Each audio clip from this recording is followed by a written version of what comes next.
Et justement, en fait, pour ceux qui nous écoutent aujourd'hui, ils sont dans ta situation d'il y a 10 ans, qui sont en travail, voilà, pour chez quelqu'un. Comment ils pourraient s'en sortir, en fait? Quel est le meilleur, selon toi, le meilleur business qu'on peut créer, qu'on peut monter pour quitter justement ce monde-là? Aujourd'hui, énormément de choses, ça va dépendre de la situation de chacun, je pense.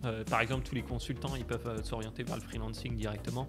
Des personnes qui font d'autres choses, ça va dépendre de ce qu'ils aiment aussi. Enfin, il y a beaucoup de ça. Alors, on parlait, on va dire, je pense le plus simple aussi dans la vie, des fois, c'est de choisir ce qu'on ne veut pas faire, de savoir déjà ce qu'on ne veut pas faire. Et comme ça t'aide vraiment. Tu vois, moi, par exemple, je savais que je voulais pas faire du salariat comme ça, je savais que je voulais pas faire ça, donc j'ai regardé les autres choses. De regarder comme ça, par exemple, tu vois, si on prend le SEO, on sait qu'il va falloir passer beaucoup d'heures au début. Les résultats, on peut pas savoir ce que ça va donner directement. Il faut attendre 6 mois, 1 an, 2 ans. On en parlait avec Nico justement. Donc aujourd'hui, se lancer là-dessus, ça va dépendre. Tu vois, si tu es prêt à faire ça, de toute façon, tu payes soit avec de la sueur, soit tu payes avec des personnes que tu vas prendre, soit tu vas prendre de la connaissance de certaines personnes.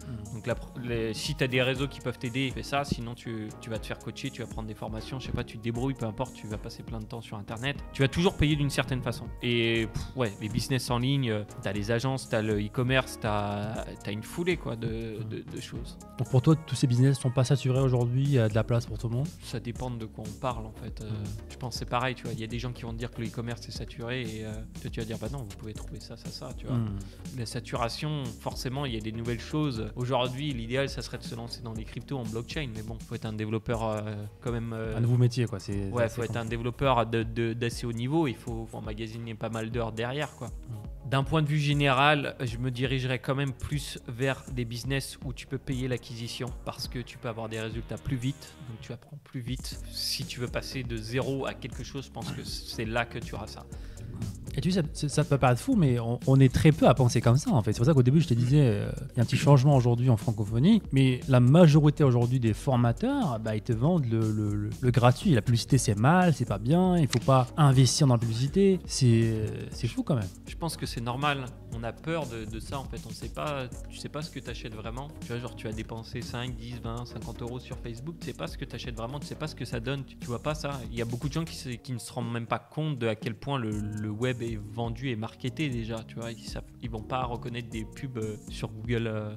Les premiers liens, ils savent pas que c'est des pubs, tu vois. Ils savent pas non plus que le mec le lien la vie après, c'est pas un vrai avis. Le mec il a jamais testé le produit et il est là depuis 10 ans dans le web où il a acheté je sais pas combien de liens et il est en haut, tu vois.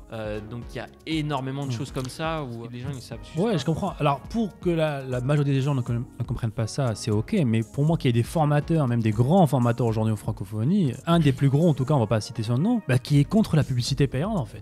Pour moi, je pense aussi il y a un équilibre, une croyance, une balance qui est à faire, un Swift qui est à faire dans les clients potentiels et dans les gens qui se lancent par rapport à la valeur de leur temps. Nous aujourd'hui, en tant qu'entrepreneurs, on connaît la valeur de notre temps. On sait que ton temps a une très forte valeur. Donc, le fait d'investir dans de la publicité, c'est acheter ton temps en fait, c'est racheter ton temps. Et vu que le temps a une plus grande valeur que l'argent pour toi, à arriver à un stade, c'est logique pour toi. Mais certaines personnes, elles n'ont pas ce câblage-là encore. Pour eux, l'argent a une plus grande valeur que leur temps. Donc, ils préfèrent passer X heures, 5, 10, 20 heures sur une tâche plutôt que d'investir 100 euros ou même 10 euros. Ce qui ramène leur valeur horaire de leur propre temps à 2 euros de l'heure, ce qui est triste quand tu fais le calcul. Donc, je pense que quand même, il y a ce Swift mental à faire.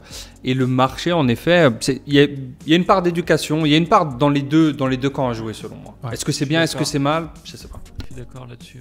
Non, et c'est le fait aussi, je pense, tu vois, il y a beaucoup de gens qui vont se lancer en business en ligne parce qu'ils s'imaginent qu'il y a zéro risque, entre guillemets, tu vois. Donc, ils veulent pas prendre le risque financier, que si tu lançais un restaurant ou machin, tu sais que tu vas devoir payer du marketing ou autre. Tu le payes ton marketing parce que tu vas avoir le positionnement, tu vois, en fonction de là où il est, c'est ça que tu payes, c'est le trafic. Et les gens ne se rendent pas compte qu'en fait, sur Internet, il faut acheter le trafic. Le trafic, il vient pas tout seul. Tu l'achètes soit à la sueur, ce qui est compliqué, soit tu l'achètes avec du payant. Et honnêtement, je peux pas leur en vouloir. Moi, j'ai commencé comme ça. Je pense que c'est une erreur.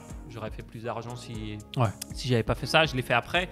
Je l'ai fait à un moment où j'ai switché et ça m'a permis justement de décupler ça. Mais je pense qu'au début, peut-être c'est rassurant, j'en sais rien. C'est ça. Mais... Ouais, il faut juste faire la transition. Parce que moi aussi, pareil, j'ai eu trop de temps à me rendre compte de la puissance du trafic payant.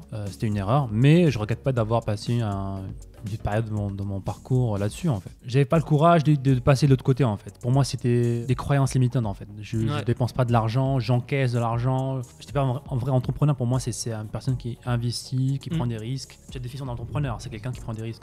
Et c'est bien ce que tu dis parce qu'en fait, en gros, on peut imaginer si une personne elle voulait se lancer avec, je sais pas, 2000 ou 5000 euros sur son business, elle pourrait avoir la réponse si son business fonctionne en moins de 2 mois plutôt que de perdre un an, tu vois. Ouais, c'est tout le concept maintenant des préventes. Voilà, on te vend le concept, littéralement une page web. Il n'y a rien à part une page web dans tout le projet. Si vous avez aimé ce clip, cliquez ici pour voir d'autres clips. Sinon, cliquez ici pour voir l'épisode en entier. Ciao, ciao.